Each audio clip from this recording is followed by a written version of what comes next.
नमस्कार, स्वागत है आप सबका। आप देख रहे हैं कुरुक्षेत्र। जैसे जैसे एक एक दिन बीत रहा है, 2019 नजदीक आता जा रहा है, देश का सियासी तापमान भी बढ़ता जा रहा है। हम देख रहे हैं कैसे विरोधी एकजुट हो रहे हैं। सत्ता पक्ष को यह समझ नहीं आ रहा कि आखिर विरोधी एकता का जवाब कैसे दें। लेकिन इसी के साथ साथ रोज नए नए बयान, नए नए विवाद, नए नए दबाव, नए नए समीकरण बनाने की कोशिश भी हो रही है दोनों ही खेमों की तरफ से। और अब इस सियासी डिबेट में Pakistan, Hafiz Saeed, Osama bin Laden, इन किरदारों की एंट्री एक बार फिर हो गई है। इससे एक बड़ा सवाल खड़ा यह हुआ है कि क्या 2019 की लड़ाई में मुख्य मुद्दा विकास रहेगा या फिर यह जंग लड़ी जाएगी धर्म ध्वज के तले। क्या विकास का एजेंडा फेल हुआ और अब बात होगी ध्रुवीकरण की। यही है कुरुक्षेत्र में हमारा आज का सवाल। तो आइए आपको आज के मेहमानों से मिला दें। कांग्रेस पार्टी के नेता अखिलेश प्रताप सिंह जी, स्वागत कीजिए।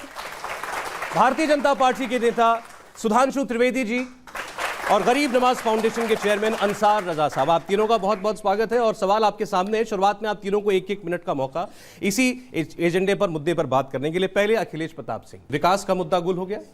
विकास का भी था ही नहीं मुद्दा मोदी जी का।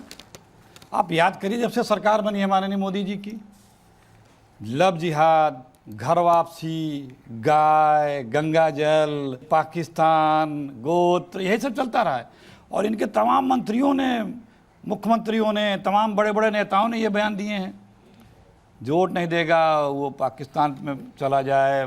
तो विकास की बात तो कभी मोदी जी करते नहीं हैं।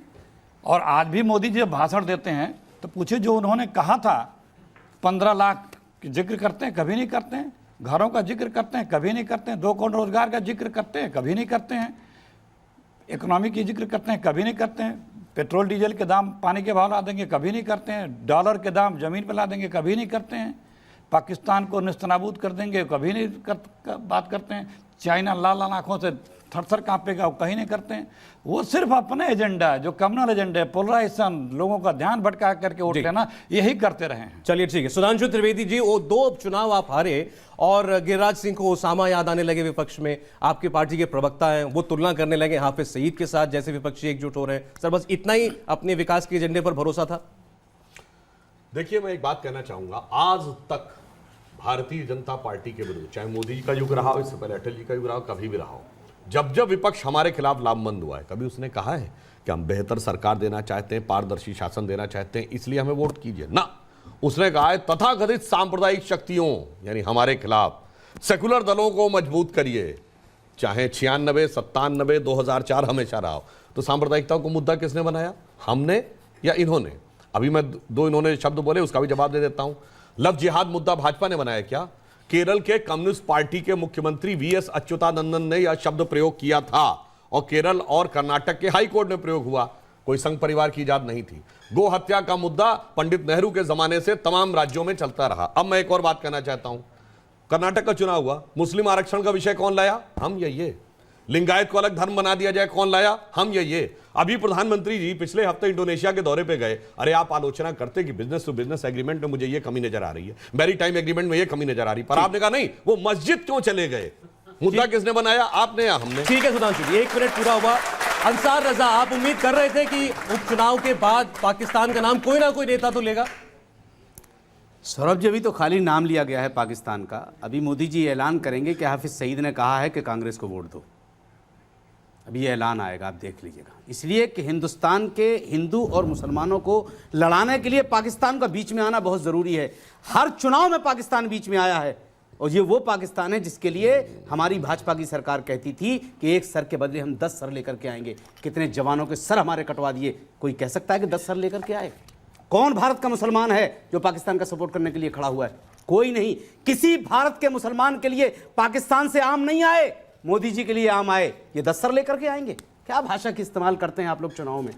वो बात कीजिए जो आप अपने हिंदुस्तान के लोगों से बात कर सकते हैं। मस्जिदों में जाने का जहाँ तक सवाल है, मैं एक बात आप लोगों को बता दूं। हैरत है तुमको देख के मस्जिद में है जनाब, किस बात का है खौफ के रब याद आ गया।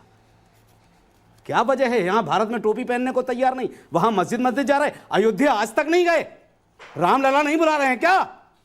कब बुलाएंगे रामलला आपको? 4 साल हो गए। चलिए ठीक है, आपका समय भी खत्म हुआ। अब ये चर्चा ओपन है, आप लोग एक दूसरे के आरोपों का जवाब दे सकते हैं। जो बातें सुधांशु जी ने कही, अखिलेश सिंह जी, आरएसएस देखिए इफ्तार की पार्टी दे रही है, आपके ऊपर सांप्रदायिकता का आरोप लगा है, लेकिन मोदी जी मस्जिद भी जाते हैं, आरएसएस इफ्तार देने लगी है। ये तो बड़ा परिवर्तन हो गया सोच में। देखिए, बीजेपी की सबसे बड़ी खूबी क्या है, कोई उनका विरोध नहीं करता है, वो एक अपने शब्द गढ़ते हैं, कहते हैं कि विरोधी में इसलिए करे। किसने कहा मस्जिद ना जाओ मोदी जी भाई? किसने कहा ना जाओ? खुद कहते नहीं जाओ। अब जैसे मैं आपको लव जिहाद सबसे पहले ये शुरू किए थे, घर वापसी ये शुरू किए थे, इनके सर संचालक ने बोला तो था। कोर्ट ने शुरू किया। नहीं, सच्चिदानंदन केरल के अरे रुक जाइए, मुख्यमंत्री रुक जाइए। उसके बाद इन लोगों ने रिकॉर्ड बोलना शुरू किया, पाकिस्तान, पटाखा, बम, सब कुछ हो गया। ये लोग करते हैं ये अपने आप। अब जैसे एक उदाहरण दे रहा हूँ, कब किसी ने ताजमहल से तुलना की कि वो गीता और रामायण से बेहतर ताजमहल है? लेकिन योगी जी और मोदी जी बोलते थे कि अब हम गीता और रामायण के तुलना में ताजमहल को नहीं तवज्जो देंगे। अरे किसने कहा था तवज्जो दो? अपने आप क्रिएट करते हैं और कहते हैं विरोध ये कर रहा है, और उसमें आप लोगों का सहयोग ले लेता है। और ये सारी चीज़ें क्यों करते हैं? अरे भाई, आप सत्ता में आए हो। अब टेस्ट ट्यूब बेबी थी सोनी, वो जो है सीता मैया, रामायण में नेट चलता था, और पता नहीं इतना ज्ञान इन लोगों के पास कहाँ से आता है। वो हंसी आती है इन लोगों को ज्ञान। दूसरा कोई अगर कह दिया होता तो अभी तक रामद्रोही होकर के उसको सूली पे देश भर में चढ़ा दिया गया होता, और दूसरी कोई बहस नहीं बोल रहे होती। हैं आप लोग? विकास के मुद्दे पर वोट नहीं मिलते, विकास के मुद्दे पर वोट नहीं मिलते। कहीं ना कहीं आपको ये अपना सोशल एजेंडा लाना पड़ता है बीच में, जो विरोधी कहते हैं एंटी मुस्लिम। अच्छा, एक बात देखिए, बताइए, विकास हुआ हो तब वोट मिलेंगे। अच्छा ये बताइए, जब हुआ नहीं तो ये मुद्दे हमारी लाने ये हैं। सरकार कह रही है हम सिर्फ विकास को मुद्दा बनाते हैं। पिछली सरकार अटल जी की थी, अपने मुंह से बोलेंगे कि हम चुनाव हारे थे, मगर हमने क्या कहा था? India shining. हमने विकास को मुद्दा बनाया था। चुनाव हम हार गए थे। सांप्रदायिक, वो अलग विषय है, इसलिए मुद्दा हम हमेशा विकास को बनाते हैं। मैं एक बात याद इंडिया दिलाना शाइनिंग चाहता किस आधार पे बोला हूं, जाता है? एक बात मैं किस याद आधार पे? दिलाना कंप्लीट चाहता करें, हूं, एक बात याद दिलाना चाहता मेरे भी जो तो नहीं, उनको रोक के मेरे कंप्लीट कर लीजिए। मैं याद दिलाना चाहता हूं भाई, चुनाव में कभी आपने सुना है कि धर्म को घोषणा पत्र में मुद्दा बनाया गया हो? तो इन्होंने बनाया था। 88 में मिजोरम में अपने मैनिफेस्टो में लिखा था कि अगर हमारी सरकार बनी तो कैथोलिक मान्यताओं के अनुसार हम शासन चलाने का प्रयास करेंगे। इतना शानदार तो ये लोग काम कर चुके हैं। अभी हाफिज सईद के बारे में इन्होंने बोला, तो भाई हम ये सिर्फ कहना चाहेंगे, हाफिज को हाफिज साहब किसने बोला था? कांग्रेस के नेताओं ने। हाफिज से शाबाशी किसको मिली? सुशील कुमार शिंदे को जनवरी 2013 में जब बतौर गृह मंत्री इन्होंने कहा कि हिंदू आतंकवाद। और सुनिए, आप ये कह रहे थे, एक भी बीजेपी का नेता, अभी मौलाना साहब ने कहा, मौलाना अंसार रजा जी ने कहा कि अभी मोदी जी ऐलान करेंगे हाफिज सईद के बारे में। मैं आपको कहता हूं, इंटरनेट खोलिएगा, हाफिज सईद का 2 साल पुराना इंटरव्यू है, जिसमें उसने अपने मुंह से बोला है कि भारत में भाजपा जैसे बुरे लोग नहीं, कांग्रेस जैसे अच्छे लोग। देखिए, वही बात आ गई ना जो हम कह रहे हैं।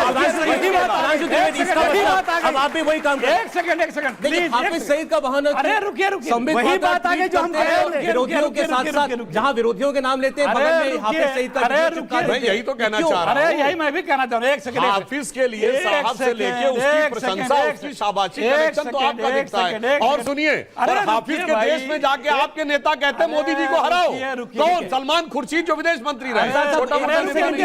उसका कहते हैं मुद्दा हम बना रहे हैं। एक मिनट सुनिए।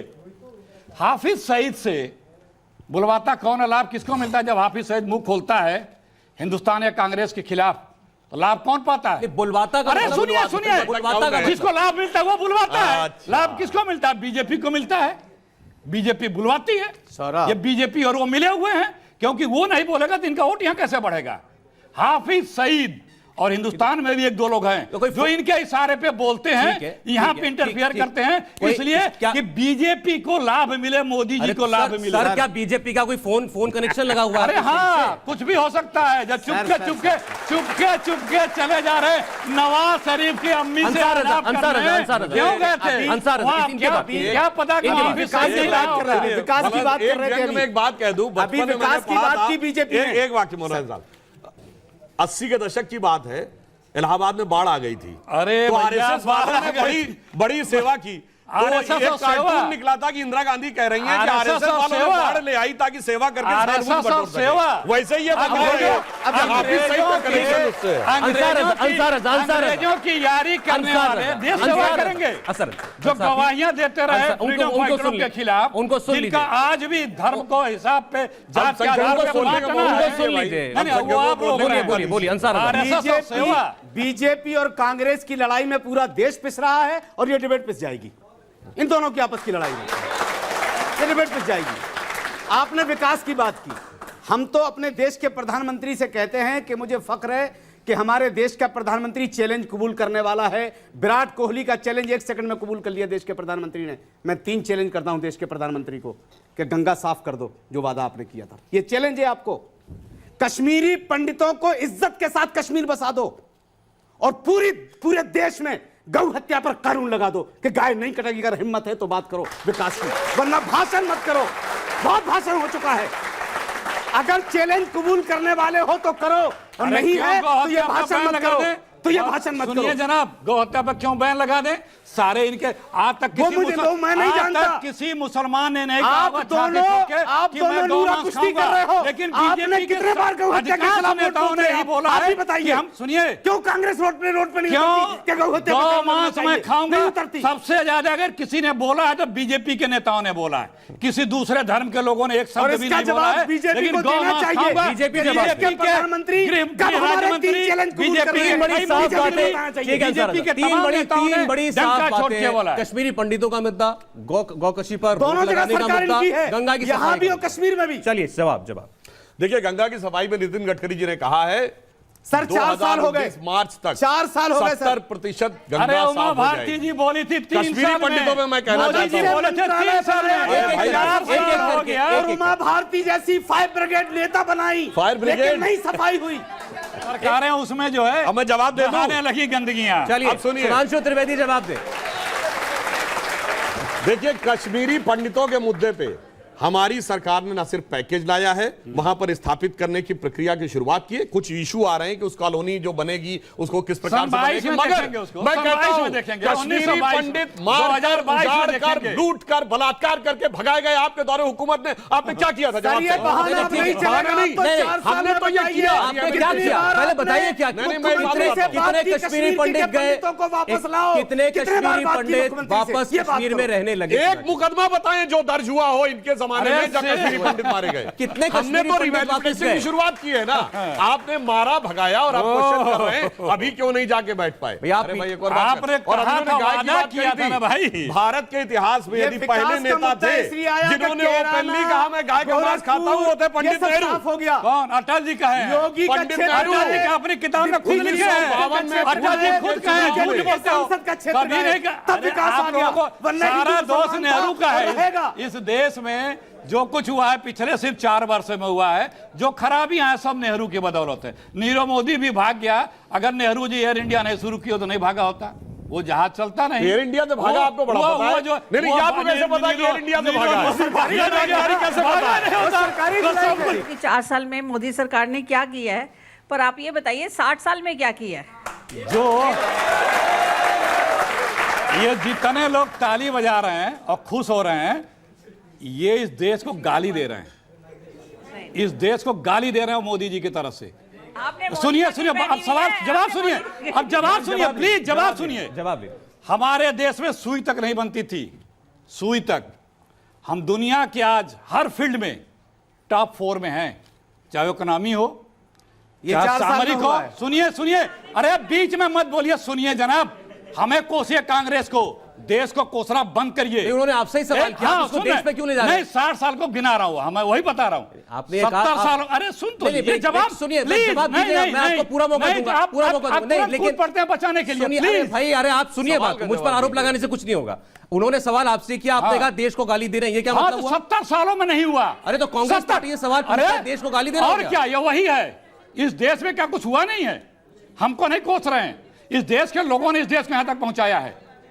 इस देश के लोगों ने इस देश को दुनिया में 4थी 5वीं आर्थिक महाशक्ति, सामरिक महाशक्ति, मेधा शक्ति, चाहे स्पेस हो, चाहे टेक्नोलॉजी हो, चाहे मिसाइल हो, इस देश में आप लोग की उम्र के थोड़े देर पहले तक ये बैठी हैं आपके उम्र में, आपको याद होगा गेहूं अमेरिका से आता था तब लोग खाते थे। श्वेत क्रांति और हरित क्रांति में तब 50 करोड़ जनसंख्या थी, अनाज खाने का नहीं होता था। आज 130 करोड़ जनसंख्या को डबल अनाज खाने का पैदा करता है कौन?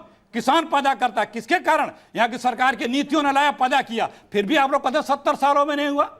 हमारी नीतियों को बताओ खराब है, हम सुनने को तैयार हैं। हम राजनीतिक दल है, आपका स्वागत है, लेकिन ऐसी भाषा मत बोला करिए कि 70 वर्षों में देश में कुछ नहीं हुआ। आपके हमारे जवाब। दादा परदादा लोगों ने खून पसीना एक करके इस देश को यहां तक पहुंचाया। दुनिया के हर फील्ड में हम चलिए अखिलेश जी जवाब सुधांशु जी। देखिए बड़ा अजीब सा लगता है कि जब मोदी जी कहते 70 सालों में कुछ नहीं हुआ। अरे सब कुछ 4 साल में हुआ क्या? चलिए नहीं, ये सब कुछ 4 साल में जवाब हुआ लेंगे है। इसका, मोदी जवाब जी ने- लेंगे इसका। ये सिर्फ 4 साल में जवाब हुआ। देता हूं, मैं 4 जवाब देता साल में हूं। 4 काम तो गिना दे। अच्छा कोई। गिनाइए, अगर है तो खाता गिनाइए। खोल दिया। चलिए मैं चलिए जवाब नहीं देता हूं। गिनाइए। अखिलेश साहब जो बात कह रहे हैं कि 4 साल में एक काम करें, मैं गिनवा सकता हूं कि 4 साल में 9 किलोमीटर का उद्घाटन हुआ है। बहुत बड़ी अच्छी बात है भाई। 9 किलोमीटर का मैं गिनवा उद्घाटन सकता हूं। 4 साल में मैं जवाब देता 9 हूं। किलोमीटर का उद्घाटन देखिए, किया देश के बाद। प्रधानमंत्री- और उसमें भी 6 किलोमीटर की जो है रोड रजा शो निकाला है साहब उन्होंने। जवाब। प्रधानमंत्री जी सदन के पटल पर बोल चुके हैं कि पिछली सरकारों का भी योगदान रहा है। मैं यहां ईमानदारी से कहता हूं पिछली सरकारों ने भी किया है, मगर जब आप 70 साल की बात करते हैं ना, तो तुलना अंदर क्यों करते हैं? जो हमारे साथ आजाद हुए, बताइए चीन कहां खड़ा है हमारे साथ आजाद हुआ तो, और हम कहां खड़े हैं?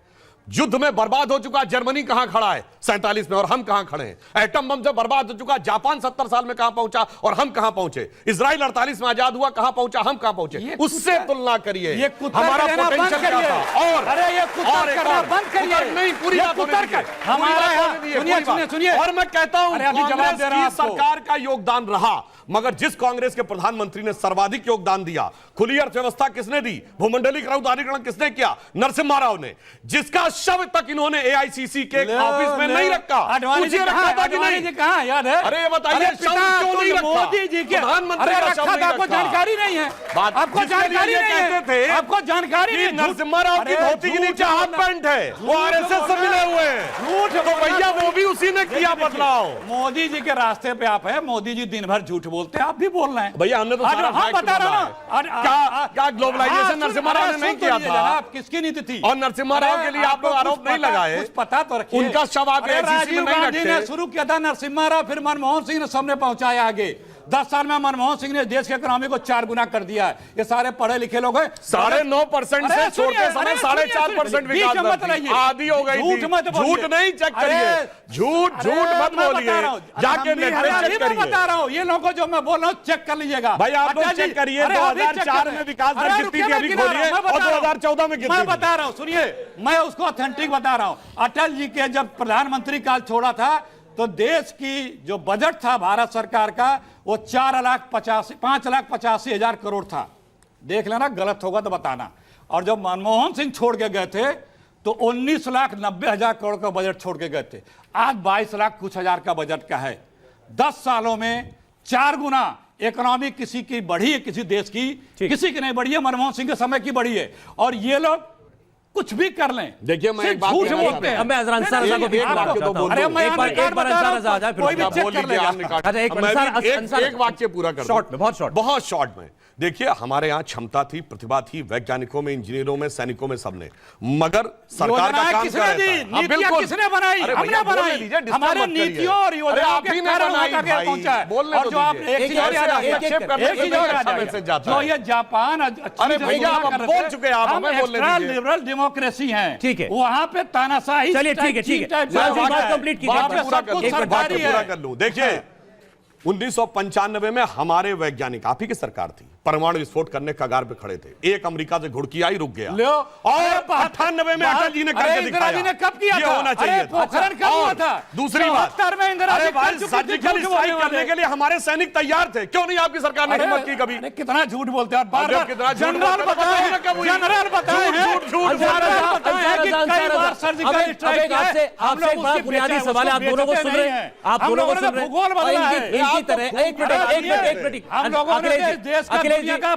अरे नहीं आने दीजिए, बाकी लोग वेट कर रहे हैं, बदला है, भूगोल बदला है। वेट कर रहे हैं सब लोग। अरे भूगोल बदला है, अखिलेश पाकिस्तान प्रताप सिंह जी और को सुधांशु जी, ये तो अखिलेश जी, सुधांशु जी, प्लीज आपके पीछे अपने पैनलिस्ट का थोड़ा तो अपने ही पैनलिस्ट का थोड़ा सा लिहाज कीजिए, प्लीज प्लीज उनको मौका दीजिए। अंसार साहब, माइनॉरिटी में है ना, सबने हमारा हक मारा है, ये भी मार अब आप भी विक्टिम कार्ड खेल रहे हैं। नंबरदारों से बात करिए ना। सुनिए, मेरा सवाल आपसे, स्वयंभू आप इनकी तरह शुद्ध पॉलिटिशियन नहीं है, इसीलिए आपसे मैं सवाल पूछ रहा हूं कि क्या देश में इस वक्त माहौल ऐसा आपको लग रहा है कि लोग बात करते हैं, वोट करने की बात करते हैं तो काम देखते हैं, ये काम हुआ कि नहीं हुआ, या लोग जा रहे हैं भावनात्मक मुद्दों की तरफ? क्या फिर राम मंदिर की बात उठेगी, फिर कश्मीर की बात उठेगी, फिर ऐसे मुद्दे हावी हो जाएंगे जिसमें आदमी दिमाग से ज्यादा दिल से सोचे? सौरभ जी देखिए, हिंदुस्तान की जनता बहुत खूबसूरत है, हमारा मुल्क एक गुलदस्ता है और हम दुआ करते हैं कि मौला हमारे मुल्क को किसी की नज़र ना लगे। हिंदुस्तान वो मुल्क है कि अगर हम अपनी पे आ जाएं तो चुटकी में पाकिस्तान को नेस्तो नाबूद कर दें, हमारे अंदर वो ताकत है हमारे अंदर। लेकिन हो क्या रहा है कि पॉलिसी हम यहां कुछ बनाते हैं, चुनाव से पहले हम कुछ बात करते हैं, चुनाव के बाद हम कुछ बात करते हैं। आखिर क्या जरूरत पड़ गई थी कि जो दुनिया का सबसे बड़ा पाकिस्तान हमारा दुश्मन है, हमने शीज फायर की बात की, वहां से वो मान नहीं रहा है, बाज नहीं आ रहा अपनी औकात से। हम कब उसको सबक सिखाएंगे? किसका इंतजार है? खाली आंखें दिखाते रहेंगे, पानी सर के ऊपर से जा रहा है, पानी सर के ऊपर। कब तक ये भाषा सुनेगा देश का आदमी? हमारे जवानों के सर डेली लाए जा रहे हैं, कब तक ये बात हम सुनेंगे? और जब बात कही जाती साहब हमने 5 सर तो मार दिया, पाकिस्तान को के लोगों को, पाकिस्तान के आतंकियों को मारना है तो गिनती नहीं गिनना है। अब गिनती गिनने का वक्त नहीं है, अब मुंह तोड़ जवाब देने का वक्त है, और भाषा से नहीं हथियार से जवाब देने का वक्त है। वो आरएसएफ पहुंचेगी सर एक मिनट, अब मैं एक बात कहना चाहता हूं, पहले तैयार होकर अब मैं एक जाने बात वाली है। कहना चाहता हूं। अभी जो मुल्क में माहौल है, आप कल से शुरू हो गया है राम मंदिर, सुब्रमण्य, बीजेपी 2 है। एक वो बीजेपी है जो टीवी पे बैठ करके 24 घंटा भारत के भोले भाले हिंदुओं को बेवकूफ बना रही है, और एक वो बीजेपी जो सुब्रमण्यम स्वामी कह रहे हैं कि आपको अपने एजेंडे पे लौटना पड़ेगा, यानी राम जन्मभूमि पर आपको आना ही पड़ेगा। और हम देश के प्रधानमंत्री से पूछते हैं कि मोदी जी, यहां तो आपको तकलीफ थी मुसलमानों से, आप 6 मस्जिदों में गए, मुझे सिर्फ इतना बता दीजिए कि रामलला के दर्शन करने के लिए अयोध्या कब जा रहे हैं? वोट आने दीजिए, ये मेरा वादा लिख लीजिएगा। मोदी जी नमाज भी पढ़ेंगे, जैसे जैसे हम आप लोगों से हमें शिकायत है, मोदी जी नमाज भी पढ़ेंगे, जो आप देख लोग, लीजिएगा सर आप एक लोग। सेकंड, हमें आप लोगों से शिकायत है, मोदी जी नमाज हम भी ना तो पढ़ेंगे, बीजेपी के हैं ना कांग्रेस के हैं, बात तालियों की नहीं है, लेकिन बीजेपी चाहे अच्छा बोले या बुरे, आपकी ताली बजती है। हमने राम मंदिर की बात की, किसी के जबान से एक लफ्ज नहीं निकला, इसलिए कि इतना भर दिया गया है कि हो सकता है ये राजनीति हो रही है। सबको पता चलिए है। देख लीजिए। ठीक है, जो मुद्दा है उसको उन्होंने बड़ी खूबसूरत शब्दों में पिरो दिया। वही आपके सामने सवाल है कि असली बीजेपी कौन है, असली एजेंडा कौन है? वो जो टीवी पर बैठकर आप जैसे लोग बहुत अच्छे जानकार भाषा में बात करते हैं वो, या सुब्रमण्यम स्वामी जो कहते हैं वापस लौटो हिंदुत्व पर? देखिए, हम बहुत स्पष्ट करना चाहते हैं, हम हो अथवा भाजपा का कोई भी कार्यकर्ता या नेता हो, हम लोगों का स्पष्ट मानना है कि वहां भव्य राम मंदिर बनना चाहिए, और वहां भव्य राम मंदिर ही बनेगा। कब? हम किस आधार पे कह रहे हैं, अब जवाब देने दीजिए। मंदिर वहीं बनाएंगे, समय नहीं बताएंगे। से पहले ये नहीं कहा था कि अरे कोर्ट का भैया, यही नहीं बता पाएंगे कि मंदिर के साथ है कि मस्जिद के साथ। चलिए, जवाब। आपने कहा था दोनों जगह सरकार हमारी होगी, हम बनाएंगे। हाँ, कितने बता रहे हैं, बार सुनिए। मीटिंग बुलाई उसके अरे लिए? बोलने तो दीजिए कितने बार जनाब। मीटिंग जवाब बुलाई? जवाब जवाब जवाब जवाब देखिए, कोर्ट में भाजपा ठाठ में, इनके बाद आप बोलिए। अब बता रहे हैं, कोर्ट में मामला आया है और अभी तक कोर्ट के जितने निर्णय हुए हैं सब राम जन्मभूमि के पक्ष में है, मगर ये सर, मानने आपका को क्या है तैयार उसमें नहीं है। फिर? दिसंबर माननीय 1949 कोर्ट में का आदेश वहां है। पर मूर्तियां प्रकट हुई और पूजा शुरू हुई कोर्ट के आदेश से। फरवरी 1986 में ताला खुला कोर्ट के आदेश से। नवंबर 1989 में रामशिला का पूजन हुआ कोर्ट की अनुमति से।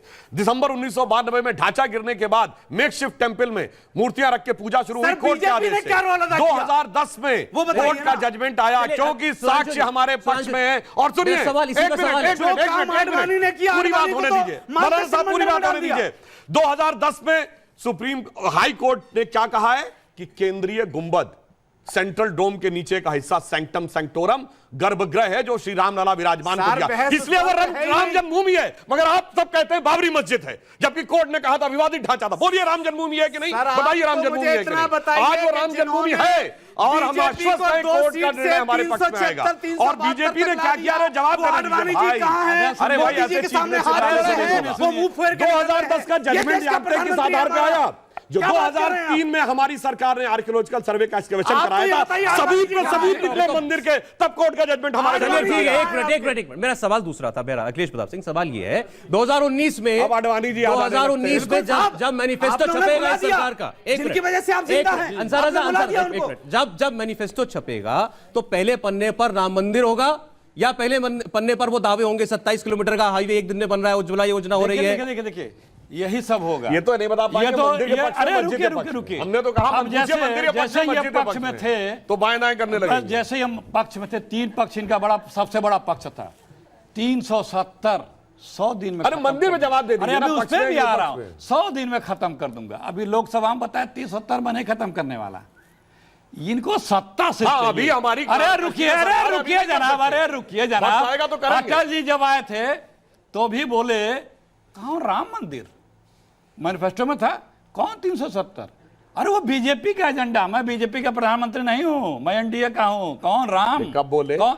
अटल जी का हाउस में रिकॉर्डेड बोल रहे बयान है हैं। अरे कि हाउस आप में है। बताइए, अरे आप हाउस मस्जिद में बनवाने है। में कायम है कि नहीं, नहीं? हाउस में उनका- नरसिम्हा राव अरे हाउस जो में बोले, मैं तब मैं जो बोलता हूं ना, आप बोलिए आप कायम है कि मैं नहीं? जो हम कहते बोलता हैं हूं ना, मंदिर बनेगा। अरे आप सुनो, बताइए मस्जिद में कायम है कि चीखने नहीं? सुन, एक वालों, मिनट, अरे बोलिए, बोलिए, बोलिए। अरे राम की अरे बोल दीजिए तिजारत ना। करने वाले नरसिम्हा राव राम के को बयान पे क्या कायम जानो है तुम नहीं? लोग? राम हमारे आराध्य, तुम लोग के लिए दुकान तभी है। राम भक्तों को तुम लोग- मरवाने वाले हाँ, मुलायम सिंह का तुम लोग- समर्थन किया था। भाजपा के जो लिए खुलेआम राम कहता, तिजारत- मैंने अब 16 आपके कार सेवक बीच में नहीं मरवाए बोला थे। था, मैंने आपके बीच में नहीं बोला था। राम आपके लिए, गंगा आपके लिए, गाय आपके लिए, देशभक्ति आपके लिए, ये सब व्यापार है, वोट का कारोबार है। हमारे लिए ये सब आस्था का विषय है, राजनीति का विषय नहीं है। इसीलिए मैं कहता हूं गाय पे आपके क्या स्तर है? आपके राष्ट्रीय अध्यक्ष बोल चुके हैं, क्या क्या बताने की आवश्यकता नहीं है। गंगा पे क्या है बोल चुके हैं आप। गंगा मैया भागीरथी को 1000 साल तप करना पड़ा, तब गंगा जी अवतरित हुई थी। मोदी जी को सीधे गंगा मैया ने बुला लिया था कि गंगा मैया ने मुझे बुलाया तब मैं काशी आया हूं, और कहा था 3 साल में साफ कर दूंगा।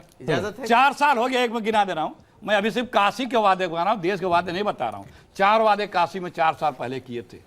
एक जापान के राष्ट्रपति को लाके क्योटो बनाने के लिए काशी में एग्रीमेंट किए थे जी। और एक कहते काशी को स्मार्ट सिटी बना दूंगा 1 साल में, और एक जैतपुरा गांव 1 साल में लिया था। 3 साल उसके बाद कौन सा गांव है? अब गंगा मैया इन्हीं के पार्लियामेंट में जवाब है कि मात्र 15% हम साफ कर पाए हैं चलिए, जितनी ठीक है, थी। ठीक। काशी क्योटो वो तो बाढ़ में वो बन जाता है। वो कहाँ, जो कौन सा देश है जहाँ पानी पे नाव चलती है? वेनिस बन जाता है। बनारस वाले बता रहे ठीक है, हैं। ठीक है, ठीक है। और स्मार्ट सिटी तो क्या खंडहर हुआ? चलिए, ठीक है, इसमें आपको शॉर्ट में ऐड करना चाहते हैं तो सबका जवाब एक साथ देंगे। हाँ, ठीक है। प्रधानमंत्री के कॉन्स्टिट्यूंसी चलिए, की ठीक है सर। देश का अंदाजा लगा। ठीक है सर। बिल्कुल चुनाव में जाइए, जो कुछ होगा देश की जनता फैसला करेगी। बीजेपी को यह बताना चाहिए कि जो प्रधानमंत्री ने कहा था कि हर सांसद अपने कॉन्स्टिट्यूंसी का या जहां का भी हो एक गांव गोद ले, वो गोद से नहीं करे, गोदी में है अभी। बड़ी पहला बीमार साल है वाला भाई, गोद बोलने में तो है। दीजिए भाई, बोल ही नहीं हमको पा रहा। नहीं, उनको तो वो बोलने इतना दीजिए। साबित कर दीजिए कि जितने सांसदों ने गांव गोद लिए थे, ठीक है। क्या उनका डेवलपमेंट कितना हुआ है। ठीक है। बस विकास की पोल सब सामने आ चलिए, ठीक है, जाएगी। बताइए। इसमें बुरा क्या है? अब मैं उसमें जवाब देता हूं। अपना काम बताने में कोई हर्ज नहीं। अरे जब दूसरा देखिए, आदमी अभी राजनाथ सिंह जी का चोरी बोल करके दिया, बता रहा है तो आप तो अच्छा कर रहे हैं, आप बताइए ना। 4 सालों में बुरा क्या है राजनाथ सिंह उसमें? जी कौन जवाब, कौन से गांव बोल जवाब, दिए हैं? आस्था वो और गोद लखनऊ लिए के- हुए क्षेत्र दोनों पे उत्तर देता हूं। इन्होंने आस्था का विषय भी उठाया था। नहीं, 4 वो गांव गोद लेने वाले, वही बता रहा हूं, जवाब दे रहा हूं। आप राजनाथ सिंह जी के एडवाइजर बोले जाते हैं मीडिया में। आदरणीय जवाब दे रहा राजनाथ हूं। सिंह जी के वो 4 गांव जो लखनऊ में लिए हैं गोद, मैं जवाब हमको दे एक रहा का हूं। पता चलिए, है। जवाब- मैं सब बातों वो का गांव जवाब दे बता रहा हूं। दीजिए जाने कौन से उस गांव मैं का जवाब दे बताता रहा हूं, हूं। क्योंकि मैं वही रहता हूं। अरे भाई, बताता हूं। दोनों चीजों के जवाब दे रहा हूं। आप काफी देर से बोल चुके। इन्होंने कहा आस्था का विषय, हमने मान लिया इनका आस्था का विषय है। राहुल गांधी जी चुनाव के दौरान भी मंदिर मंदिर गए, इन्होंने कहा आस्था का विषय, हमने मान लिया। कर्नाटक के दौरान मंदिर मंदिर गए, हमने मान लिया आस्था का बड़ा विषय। आसानी से मान लिया, क्या मामला है? मगर सुनिए, जब हम और आप होते हैं, जीवन का कोई महत्वपूर्ण काम हो, बड़ी नौकरी ज्वाइन करनी हो, ज्वाइन करने जाना, तो मंदिर जाते हैं कि नहीं? जब राष्ट्रीय अध्यक्ष बने तो किसी ने मंदिर जाते देखा? इसका मतलब वो आस्था होती तो उस दिन मंदिर जाते। चुनाव के दौरान ही मंदिर गए तो व्यापार कौन कर रहा है?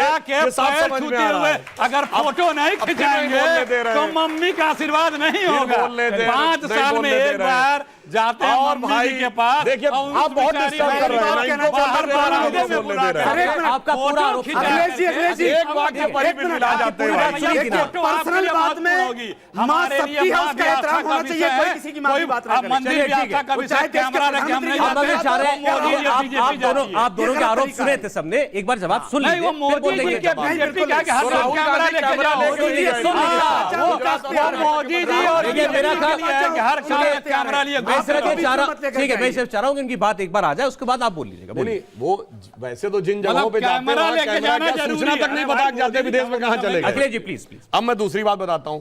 भाई, आपने कहा कि जो आपने क्षेत्र लिया है उसमें कितना विकास हुआ है। पूछना चाहता हूं, अमेठी रायबरेली तो 70 साल से आपका सर, कितने देखिए, 60 साल नहीं, सेंटर ये में बच के नहीं जा क्या सकते विकास आप। हुआ बताइए? आप तो ये आपको बताइए पता कि है विकास इंडेक्स और प्रधानमंत्री ने शिक्षा कहा कि दोनों में गाँव को अमेठी रायबरेली उत्तर प्रदेश के औसत से पीछे। जवाब दीजिए, जवाब दीजिए ना। 70 साल जवाब दे रहा हूं। बहुत अच्छा विषय छेड़ा, बहुत अच्छा विषय छेड़ा। कांग्रेस ने पाप किया क्या? वो आप भी नहीं, करेंगे क्या? अरे भैया, वो आप देश भी के साथ करेंगे क्या? नहीं, अपने लोगों के साथ जो किया वो तो बता दो। अमेठी को बना दिया मुंबई। एक सेकंड। शुद्ध तौर पर बीजेपी की बचने की स्ट्रेटेजी है कि जहां आपसे सवाल हो आप अमेठी रायबरेली अमेठी नाम ले, मुझे 70 साल बताना चाहता हूं, अमेठी के नाम ले, मना कर रहा है। अरे पूछ रहे हैं, आपसे सवाल ये, आपसे सवाल ये बनारस में एक इंटर कॉलेज बता दे। नहीं। मैंने तो अमेठी कितना गिनाया। नहीं। एक इंटर कॉलेज आप बता दे। अखिलेश जी ये कहना चाहते हैं कि अमेठी और रायबरेली के इन्होंने लोग, एक कहा- सेकंड, इन्होंने बहुत कहा- बहुत सुख में है, उनको सारी सुविधाएं मिल रही हैं जो एक अच्छे नागरिक को मिलनी जितनी चाहिए, local सुविधाएं citizen इस को मिलनी देश में मिल चाहिए। रही हैं, उसमें किसी भी तरह से अमेठी में कम सुविधा नहीं है। इसीलिए इन्होंने विधानसभा, कहा कि नगर पालिका दोनों हारते हैं और अखिलेश समर्थन न करें तो झूठ सब हारते बोलते हैं। हैं। वो भी झूठ बोलते हैं। क्या बात अभी कर रहे हैं आप? काउंटिंग चल रही थी और इनके राष्ट्रीय अध्यक्ष बोल रहे हैं कि रायबरेली नगर पालिका कांग्रेस हार गई, वो हम जीते। मेरा प्रश्न कांग्रेस से है। जी जी आपने 70 साल या 60 साल राज किया इंडिया में, जी। आज तक किसी गांव में पानी नहीं पहुंचा, बिजली नहीं पहुंची। नंबर 2, ये जो गंगा की सफाई की बात चल रही है, गंगा क्या 4 या 5 साल पहले ही बनी है या पहले भी थी कभी? जी आपसे जवाब तो उसकी सफाई के प्रबंध क्या मोदी जी को दे रखा था? नहीं, ये दे हम सही का। बैठिए, मैं जवाब दे रहा हूं। मोदी जी ने अभी, सुनिए, जवाब सुन लीजिए साहब। मोदी जी ने खुद अभी कहा कि हर गांव में हमने बिजली पहुंचा दी। आप कहने बिजली नहीं पहुंची है। मोदी जी को आप झूठ क्यों मना रहे हैं भाई? अरे नहीं, अरे भाई, अरे हमारे समय आपको जानकारी है इस देश में कितने गांव हैं? 6,49,49,000। जब मोदी जी प्रधानमंत्री बने थे तो लाल किले से बोले थे कि मात्र 18,000 गांव अभी बचे हैं, वो मैं 1 साल में पूरा कर दूंगा। 4 साल बाद 18,000 गांव पूरा किए। और हर चीज आजकल सरकार के वेबसाइट पे पब्लिक डोमेन में है, दुनिया मुट्ठी में है। राजीव गांधी कर गए हैं इंटरनेट से, सोच देख लीजिएगा।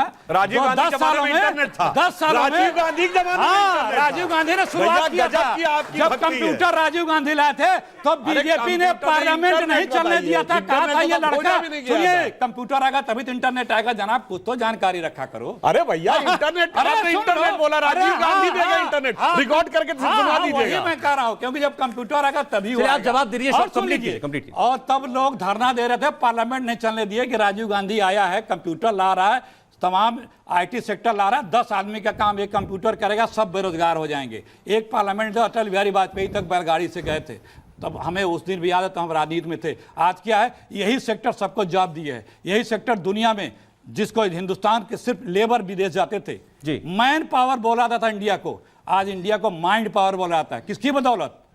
आरएसएस की बदौलत, कांग्रेस की नीतियों और भारत ठीक है, के अखिलेश जी, नागरिकों ठीक है, के अखिलेश जी, बदौलत। चलिए। मुझे भाजपा से सवाल है। 4 साल की सरकार हमारी गुजर गई, क्या 1 साल बचा है? राम मंदिर बनेंगे या नहीं बनेंगे? मैंने अभी आपको इसका उत्तर दिया है। तो राम राम मंदिर का मामला कोर्ट में स्पीडी हियरिंग के लिए आ रहा है और पिछले 60 साल के 6 निर्णय हमारे पक्ष में हैं और 2003 की खुदाई जो पिछली हमारी सरकार में, उसके बाद के जो साक्ष्य हैं, जिसमें जब कोर्ट ने माना है वो केंद्रीय गुंबद राम जन्मभूमि है, तो हमें पूर्ण विश्वास है कि वह निर्णय आएगा हमारे पक्ष में और श्री राम जन्मभूमि का भव्य मंदिर बनेगा। चलिए, ठीक। रजा साहब, आपसे जरूर मैं जानना चाहता हूं, क्योंकि इस सरकार में ऐसा लग रहा है कुछ मिक्स सिग्नल्स दिए जा रहे हैं, खासतौर पर माइनॉरिटीज को। इंडोनेशिया की मस्जिद के दौरे पर खूब चर्चा हो चुकी है। कश्मीर में जिस तरीके से रमजान के मौके पर सीज फायर का ऐलान किया गया, उसको भी एक कॉन्सुलेटरी जेस्चर के तौर पर पेश किया सरकार ने कि हम चाहते हैं कि अगर किसी के मन में हमारी सरकार के लिए कहीं कोई सवाल है, संशय है, तो उसको दूर किया जाए। लोग, ये पर्व का मौका है, अच्छे से इस 1 महीने को गुजार लें। इसको कैसे देखते हैं? सौरभ जी, रंग, मौसम रंग बदल रहा है इससे तो सर, एक कंगार सेकंड, साहब। सर अब तो मुझे बोलने दीजिए। टोपी भी लगाएंगे, चिंता मत करिए, मोदी जी भी टोपी सुनिए, लगाएंगे, आप नमाज भी पढ़ते। हम नहीं चाहते कि खुदा के वास्ते हमारे देश के प्रधानमंत्री को कोई टोपी पहनाए, हम नहीं चाहते ये बात। अब सुन वो लीजिए खुद मेरी बात। पहनेंगे। बीजेपी की महबूबा, मेरे लफ्जों पे गौर कीजिएगा, ये बीजेपी के जुमले नहीं है, हमारे अपने हैं।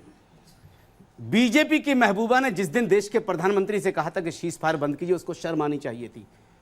शीज फायर हम नहीं तोड़ते, बम पहले हमारे यहां से नहीं, बंदूक हमारे यहां से नहीं चलती। हम तो मजबूरी में जवाब देते हैं, जब आतंकवादी वहां से हमला करते हैं तब हमारा जवान जवाब देता है। महबूबा को चाहिए था कि वो पाकिस्तान को फोन करे, पाकिस्तानियों से बात करे कि रमजान का महीना है, तो मुसलमान हो, तुम शीज फायर मत तोड़ो, तुम बम मत गिराओ, यहाँ भी मुसलमान रहते हैं, यहाँ भी इंसान रहते हैं, यहाँ भी हिंदू मुसलमान एकता का प्रतीक है हिंदुस्तान। तो वहाँ बात होनी चाहिए थी, यहाँ बात हुई। अब मैं एक बात कहना चाहता हूँ कि इन तमाम बातों के बीच में वो लोग जिनको दुनिया की सारी फैसिलिटी कश्मीरियों के लिए मिली हुई है, कश्मीरियों को मिली हुई है, क्या ज़रूरत पड़ी है कि हर चीज़ में उनको बीच में इन्वॉल्व किया जा रहा है? क्यों हुर्रियत के लोगों को बीच में ला करके इस मुल्क की 125 करोड़ जनता के सीने पे छुरी चला जाए? हुर्रियत की औकात कितनी हमारे देश के प्रधानमंत्री के सामने? जब हमारे देश का प्रधानमंत्री बोलता है तो अमेरिका घबरा जाता है। कश्मीर के ये हुर्रियत के लोग नहीं घबरा सकते क्या हमारे देश के प्रधानमंत्री के सामने? क्या पाकिस्तान कांप नहीं सकता? खाली भाषण से कुछ नहीं होगा, आपको कुछ करके देखो। सरकार सख्त नहीं है इस मुद्दे बिल्कुल नहीं। सरकार सख्त होती तो हमारे जवानों के सर नहीं लाए जाते। चलिए जवाब ले लीजिए, क्योंकि समय आप सबको जाना है। ठीक है, जवाब मैं जवाब देता हूं। वो जो उनका मौलाना साहब ने डिवाइस बात है कही, पाकिस्तान और अरे साहब, आतंकवाद। जवाब हमसे पूछा गया, मुझे देने दीजिए। जो आपने बात कही, मैं याद दिलाना चाहता हूं, अभी 10-15 दिन पहले की बात है, जब पाकिस्तान ने यह याचना की कि बीएसएफ इतनी ज्यादा फायरिंग कर रहा है कि उसको रोक दिया जाए। ये आपको कभी इससे पहले याद है? आरएसएस के लोग पहुंच गए थे क्या? डिस्टर्ब न करिए, अपने टर्न पे आरएसएस के संचालक ने कहा था कि दूसरा मैं ये कहना चाहता हूं, 3 दिन में पहली बात, आरएसएस वाले अखिलेश जी, इनके बाद देखिए, पहली बार सार्क रीजन के 2 बड़े मुस्लिम देश अफगानिस्तान और बांग्लादेश आतंकवाद के मुद्दे पे पाकिस्तान के खिलाफ और भारत के साथ खड़े, सार्क में प्रस्ताव पारित करके देखा। खुश होइए, ये हमने उनको कॉर्नर किया। दूसरा मैं बताना चाहता हूं, डर गया भाई, सुनिए, आप मान रहे हैं ना, डर गया ना। वो तो हुर्रियत के नेताओं की इन्होंने बात कही, तो मैं बिल्कुल कहना चाहता हूं, इनकी दौरे हुकूमत में हुर्रियत के नेता भारत की व्यवस्था के दामाद बने हुए थे। आज ईडी के केसेस चल रहे हैं तो हमारे जमाने में, एनआईए की प्रोसीडिंग फेस कर रहे हैं तो हमारे जमाने में, और इन्होंने महबूबा की बात कही तो पूरे देश ने देखा है कि उन्हीं महबूबा सीएम ने टीवी के ऊपर बोला था कि जो बच्चे पत्थर फेंकने जा रहे हैं सेना के ऊपर, वो दूध डबल रोटी लेने नहीं जा रहे हैं, उन्हें परिणाम भी भुगतना होगा। कभी आपके साथ थी सरकार में तो ऐसा बोला? तो हालात में बदलाव आया है। आपके टाइम में तो मैं मानता हूं पीडीपी और नेशनल कॉन्फ्रेंस छोड़ दीजिए, मैं मानता हूं। कांग्रेस के चीफ मिनिस्टर आजाद वो कह रहे थे कि अफजल गुरु को फांसी दी गई तो आग लग जाएगी देश मिल चुका हूं। इस कम से मामले कम में कांग्रेस को तो नहीं बोलना चाहिए। इस मामले में हम देश के गृह मंत्री से मुलाकात कर चुके हैं पत्थरबाजों के ताल्लुक से, और बहुत सारी बातें हमारी हुई। लेकिन मैं एक बात जानना चाहता हूं बीजेपी से, आप डबल स्टैंडर्ड क्यों करते हो? जो बीजेपी अफजल गुरु को अपना आका मानती है, शहीद मानती है, उस आतंकियों के मानने वालों के साथ सरकार बनाने का साहस कैसे हुआ आपका? इसका जवाब कौन देगा हिंदुस्तान की भाई?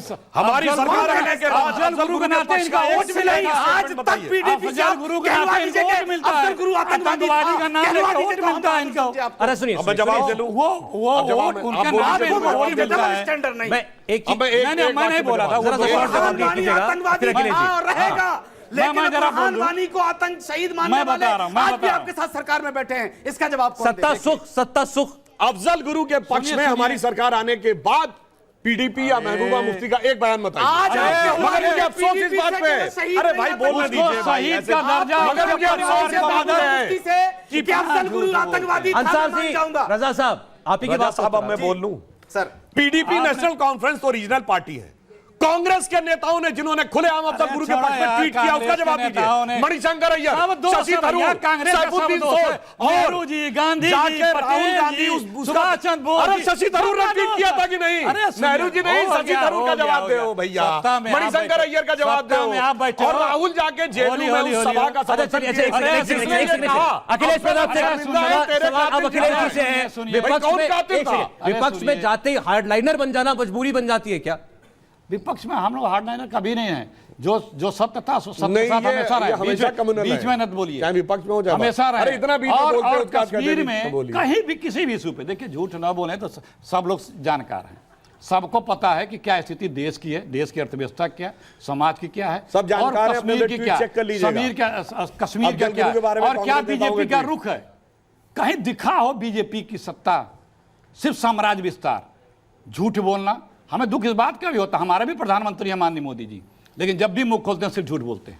अभी लेटेस्ट का 3 देश जीत के आए हैं, अभी जीत के आए हैं, यहाँ तो हारे हैं लोग उपचुनाव, लेकिन 3 देश जीत के आए हैं, वहां भी झूठ बोलते हैं, झूठ पे झूठ। यहाँ भी लिखा हुआ झूठ बोलते हैं, झूठ जुमला नहीं, झूठ बोलते हैं। अरे कितना झूठ बोलते हैं, कश्मीर में झूठ बोले, कर्नाटक में झूठ बोले, अभी वहां सिंगापुर में झूठ बोले, और जिस दिन बोले वो झूठ बोलते हैं। अरे भाई वही मैं कह रहा हूँ कि हमारे प्रधानमंत्री हैं, कम से कम देश की गरिमा का ख्याल रखिए, भारत की गरिमा अच्छा, का क्या ख्याल झूठ रखिए। बोले जरा, 4 झूठ बताइए। 3 चार? देशों में 3 देशों में 3 झूठ बताइए। सुन लीजिए, हाँ बताइए।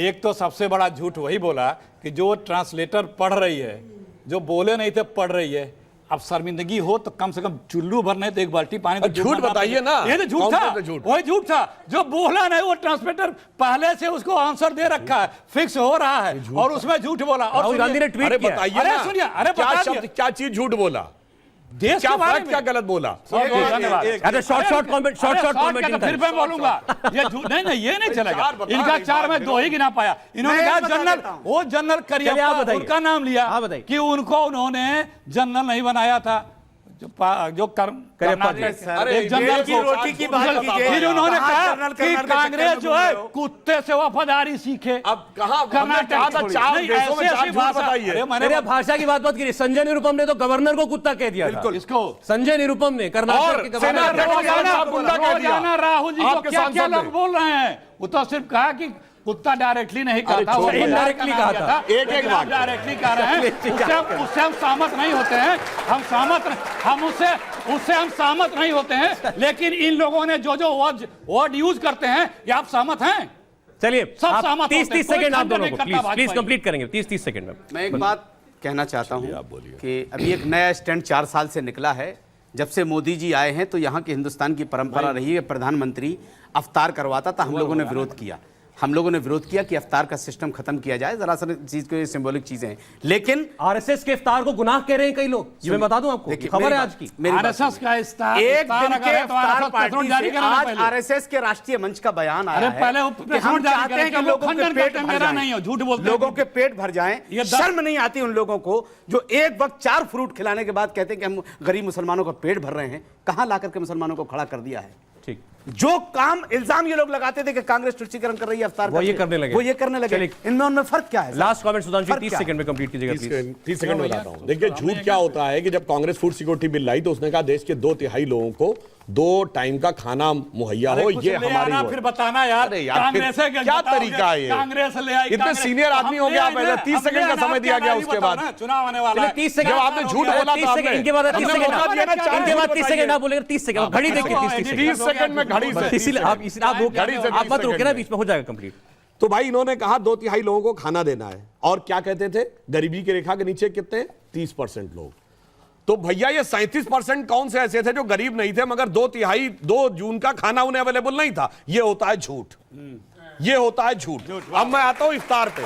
देखिए, इफ्तार का जो इन्होंने जवाब दिया, हमारा बिल्कुल कहना है, अरे भाई जो राष्ट्रीय मुस्लिम मंच के लोग हैं वो तो मुस्लिम हैं, वो रोजेदार हैं। रोजेदार रोजा इफ्तार करे समझ में आता है, मगर जो रोजा करता नहीं वो रोजा इफ्तार करता है, ये मुझे समझ में नहीं आता। 30 सेकंड में घड़ी से इसीलिए आप घड़ी से आप 30 मत रुके ना, सेकंड बीच में हो जाएगा कंप्लीट। तो भाई इन्होंने कहा 2/3 लोगों को खाना देना है। और क्या कहते थे? गरीबी की रेखा के नीचे कितने? 30% लोग। तो भैया ये 37% कौन से ऐसे थे जो गरीब नहीं थे मगर 2/3 2 जून का खाना उन्हें अवेलेबल नहीं था? ये होता है झूठ। ये होता है झूठ। अब मैं आता हूं इफ्तार पे।